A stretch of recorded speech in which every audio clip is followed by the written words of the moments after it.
penyelidikan, penyidikan, sampai persidangan, sampai putusan, sampai upaya hukum andai kata ada, sampai dengan inkrah. Ini tentu harus dilalui, harus dilewati dengan tetap memperhatikan proses maupun prosedur.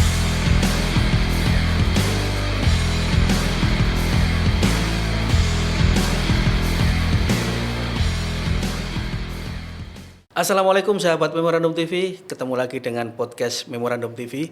Kali ini kita kedatangan tamu yang istimewa. Tamu spesial kita adalah Mas Beril Khalif Ar-Rahman SHMM.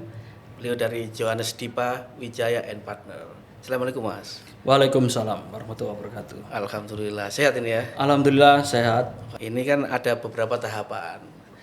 Kalau dari pandangan Mas Beril ini ya, tahapan karibnya ya. Tahapan awal dalam penyelesaian perkara pidana itu seperti apa? Mungkin untuk pencerahan sahabat Memorandum TV. Monggo Mas. Oke. Jadi begini, kalau kita di dalam hukum pidana atau hukum acara pidana untuk menyelesaikan suatu permasalahan khususnya yang berkaitan dengan dugaan tindak pidana, itu pintu masuknya memang melalui laporan polisi atau pengaduan.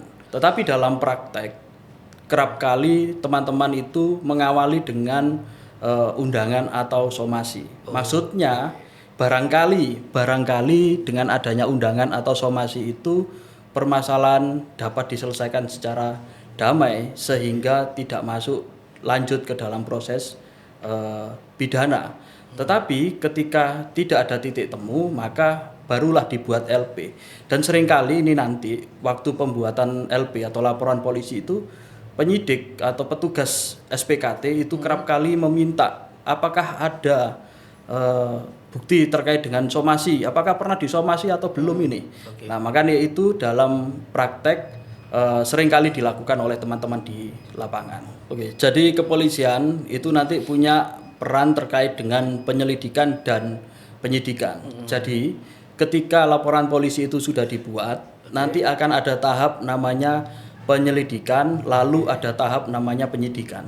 Jadi ini adalah dua hal yang berbeda antara penyelidikan dan penyidikan. Bedanya seperti apa Mas? Nah, kalau penyelidikan itu serangkaian secara garis besar. Betul. Penyelidikan itu serangkaian tindakan penyelidik. Jadi petugasnya ini namanya penyelidik. Serangkaian penyelidikan, serangkaian tindakan yang mana penyelidik itu mencari apakah peristiwa yang diadukan di dalamnya ini mengandung unsur pidana atau tidak. Nah, untuk bisa ditentukan apakah ini bisa naik ke tahap penyidikan. Nah, manakala penyelidik beranggapan bahwa ini ada dugaan tindak pidana dan ini bisa dinaikkan ke penyidikan, maka penyelidik akan menaikkan ke tingkat penyidikan. Nah, penyidikan itu sendiri adalah serangkaian tindakan penyidik untuk mencari dan menemukan bukti, yang mana dengan bukti itu menjadi terang perbuatan atau peristiwanya dan guna menemukan siapa tersangkanya. Apakah syarat-syarat yang harus dipenuhi dalam menetapkan tersangka itu tadi?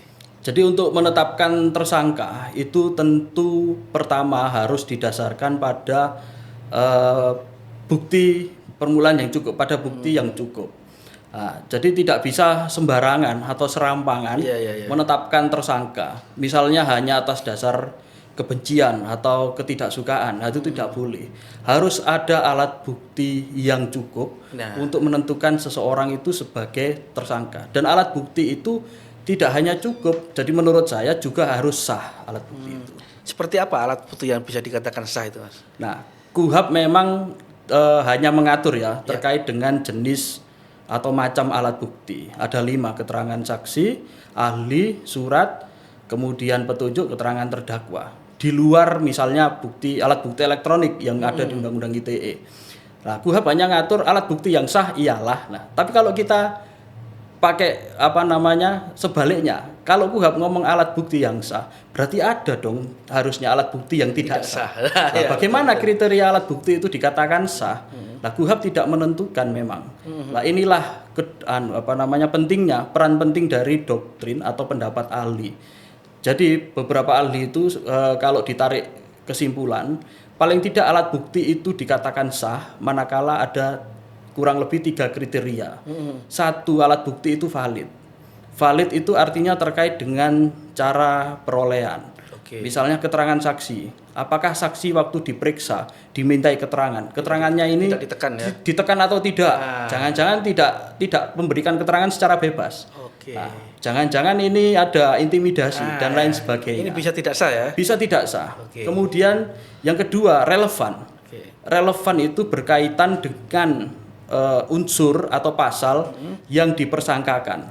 Nah, kalau misalnya yang dipersangkakan adalah pasal terkait dengan dugaan tindak pidana penipuan, maka alat buktinya ya yang harus relevan dengan tindak pidana itu.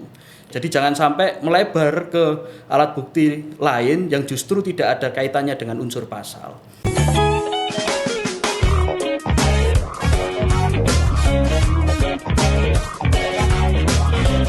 Nah, ini tadi Mas Beril sudah menjelaskan panjang lebar terkait bagaimana suatu perkara itu bisa masuk ke ranah penyidikan, terus juga menetapkan tersangka. Nah, setelah menetapkan tersangka ini kan biasanya pelaku atau terduga pelaku ini ditahan. Betul. Nah, yang ditanyakan ini ada beberapa jenis penahanan, penahanan kota dan penahanan rumah atau penahanan rutan. Bedanya seperti apa, Mas? Bisa dijelaskan, Mas? Jadi beda antara jenis penahanan itu tadi. Kalau penahanan rutan berarti seseorang itu tersangka itu ditempatkannya di rutan, Rumah tahanan ya. rumah tahanan.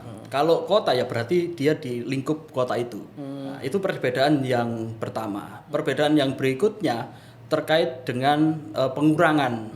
Nanti dia kan misalnya tersangka ini diputus dijatuhi pidana. Oke. Tapi pidana itu kan nanti dikurangi dengan masa penahanan. Nah, kalau dia ditahan di ditahan di rutan, ditahan di penahanan kota, maka akan hitungannya dikurangi sepertiga. Oke. Tapi kalau rumah, maka hitungannya dikurangi 1/5. Pengurangan tahanan itu tadi Oke. dikurangi 1/5. Jadi itu kurang lebih perbedaan dari jenis penahanan itu tadi.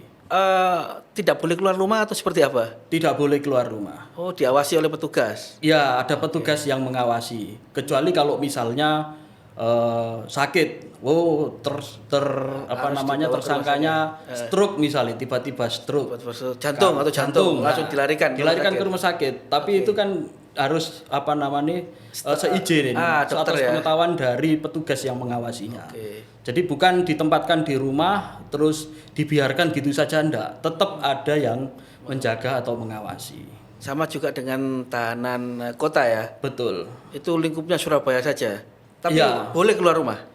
Kalau keluar rumah ya tentu boleh. Oh, boleh. Boleh. Kan masih di lingkup Kota tersebut. Kota, ya. Berarti masih enak tahanan kota ya.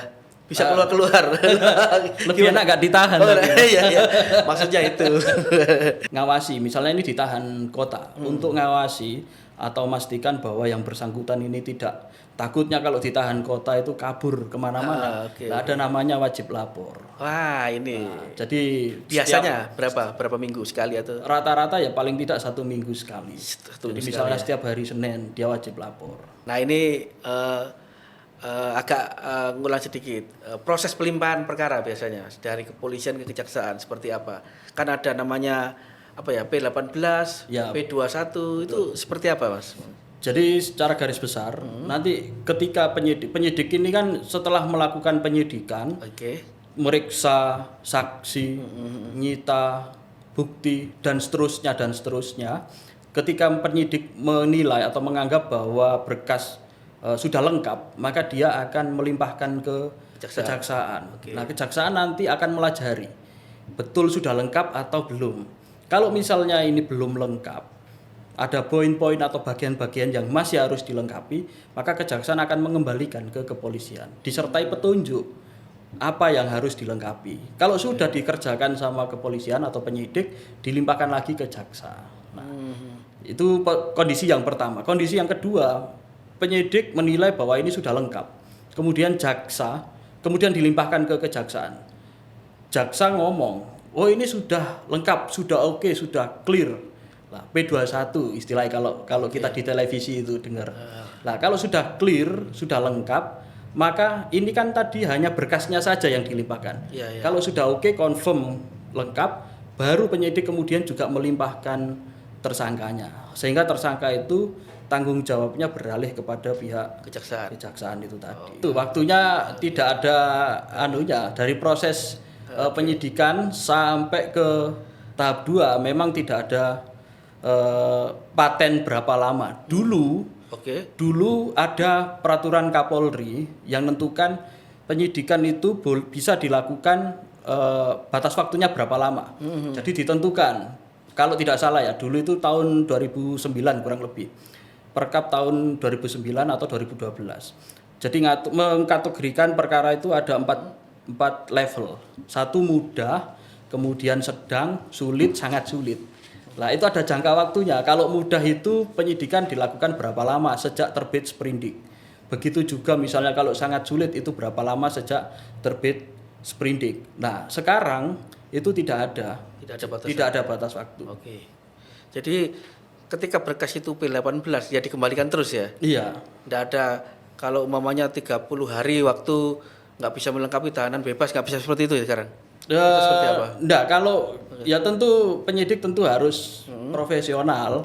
Manakala kejaksaan itu meminta agar A, B, C dilengkapi, ya seharusnya itu memang bisa dilengkapi.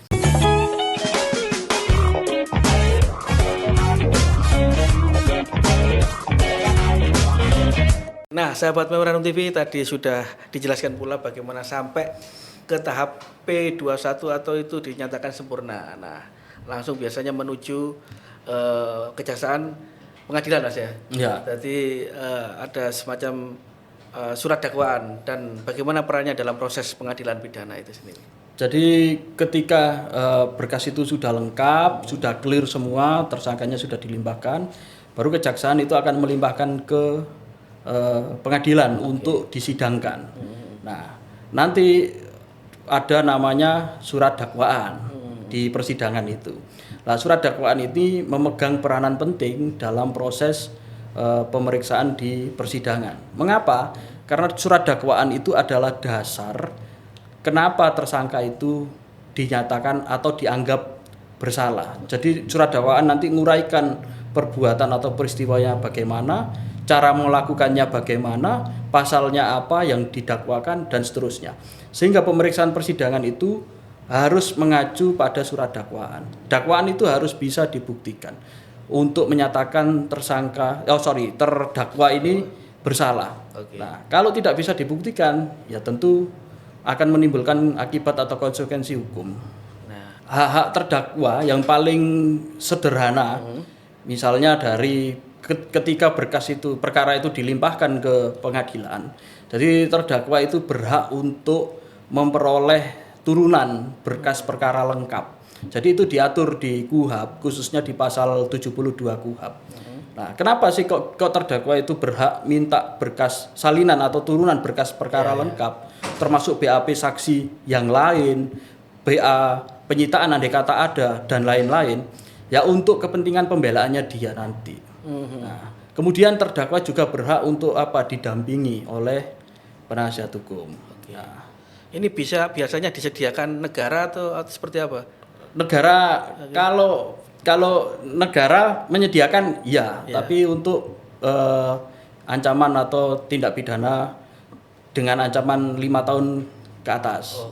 Jadi kalau 5 tahun lebih kan wajib didampingi. Kalau misalnya tidak mampu untuk nunjuk penasihat hukum, maka negara hadir untuk menyediakan penasihat hukum. Tentunya ini terdakwa kan di sidang pasti ada saksi-saksi. Betul. Nah, seperti apa ini pemeriksaan terhadap saksi-saksi biasanya? Jadi sama, pemeriksaan terhadap saksi itu juga dilakukan satu tentu tanpa tekanan, tanpa arahan. Kenapa harus menerangkan apa adanya? Karena saksi ini memegang peranan penting. Nah, karena dalam pidana ini kan yang dicari adalah kebenaran material, artinya kebenaran yang sebenar-benarnya terjadi. Nah, diharapkan ketika saksi itu menerangkan apa yang menjadi fakta yang sesungguhnya, maka kebenaran material itu dapat dicapai. Jadi itu yang harus dilakukan. Di samping itu juga perlu diperhatikan terkait dengan relevansi itu tadi, yang sahnya itu tadi. Nah, relevansi dengan keterangan saksi yang lain misalnya, atau relevansi dengan unsur pasal yang didakwakan. Karena kalau tidak ada relevansinya, tentu ya percuma. Mungkin sebelum putusan itu inkrah, mungkin ada jenis-jenis putusannya. Ya, oke. Jadi ketika kan tadi surat dakwaan itu dasar pemeriksaannya. Betul. Nah, manakala dakwaannya tidak terbukti, tentu terdakwa diputus bebas. Oke. Nah, kalau dakwaannya terbukti, berarti terdakwanya diputus Sesuai dengan pemidanaan. Oke. Nah, kalau misalnya dakwaannya itu terbukti, tapi ternyata itu bukan tindak pidana, perbuatannya terbukti tapi bukan tindak pidana, maka diputus lepas dari segala tuntutan hukum. Nah, tiga putusan ini dikatakan inkrah manakala sampai dengan batas waktu yang ditentukan tidak ada yang mengajukan upaya hukum. Jadi misalnya sudah diputus pemidanaan, dijatuhi pidana sekian tahun. Nah, sampai batas akhir banding ternyata tidak diajukan banding. Lah itu sudah inkrah. Ya kalau banding itu kan kita nyatakan secara umum ya, kita nyatakan pembanding ini nyatakan banding. Oke. Kemudian setelah menyatakan banding dia membuat memori banding.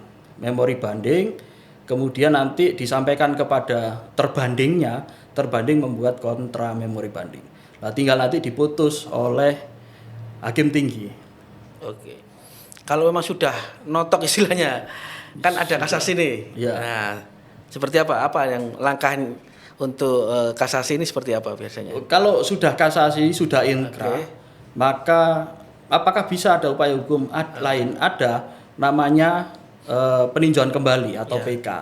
Nah, apakah kalau setelah PK ada upaya hukum lagi? Apakah ada lagi dan seterusnya? Ya tentu tidak ada. Oke. Ya kalau terbuka banyak sekali upaya hukum, ya gampangannya nggak selesai-selesai. Nah, ini. Nah, ada asas dalam hukum itu setiap perkara harus ada akhirnya. Oke. Litis finiri oportet.